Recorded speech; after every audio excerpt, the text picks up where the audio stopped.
You know, I was looking for a project, and at the time I was really inspired by a lot of films that were coming out in 2004. Dogtown had been released, and The Devil and Daniel Johnston was another one that I thought was really great. And knowing Bob and knowing of his music, I was always really inspired by him personally as a singer-songwriter. And so when I approached him and I heard what he was currently doing, it just, you know, it was one of those moments where I thought that was really going to work out, and so we started working together. It's my directorial debut, but I produced a film called We Live in Public that was directed by Andy Timoner, so not my first film, but it is my first baby. It took 6.5 years to complete, so it's a very strange process to have your little room and you're there with your project, and then to bring it out to the world and have audiences respond to the film and to Bob has been really encouraging. I had moved to Los Angeles as a teenager, but I actually came back to New York City and wanted to come out of New York City as a television producer.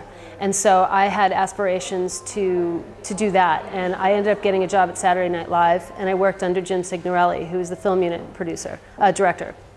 And so their 25th anniversary special, Jim had mentored me and had me shoot footage of the show for a week at Saturday Night Live. And so that really was when I was bit by that bug. I was really attracted to having a camera and being a fly on the wall and watching people in their lives. And so that was the beginning of my career as a filmmaker.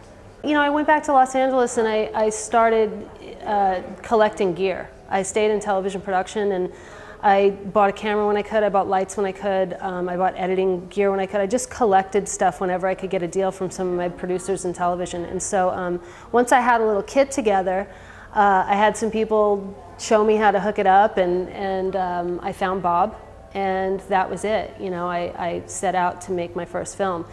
In that midway point, I think I hit a wall, as a lot of people do, but at that point I reached out to some filmmakers that I respected, and I got in touch with Andy Timoner at Interloper Films, and we began producing We Live in Public together. And so that was a fabulous experience. It won Sundance and opened up a lot of doors for me.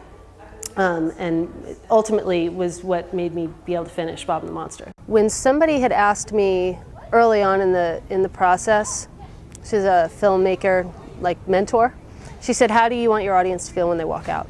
And I said, encouraged to get over hurdles in their own life, encouraged to push themselves further, inspired to be mad for living, to find a passion and to keep that thing that keeps you burning for life. To walk away with even a little bit of that from Bob is what I hope for. And so when I hear that coming back in the audience, as you heard last night, that's happening. And so there could be nothing better than that for me. That's exactly why I made the film, and to see it come full circle and to see those faces and to see people inspired by Bob and inspired by the film, job well done.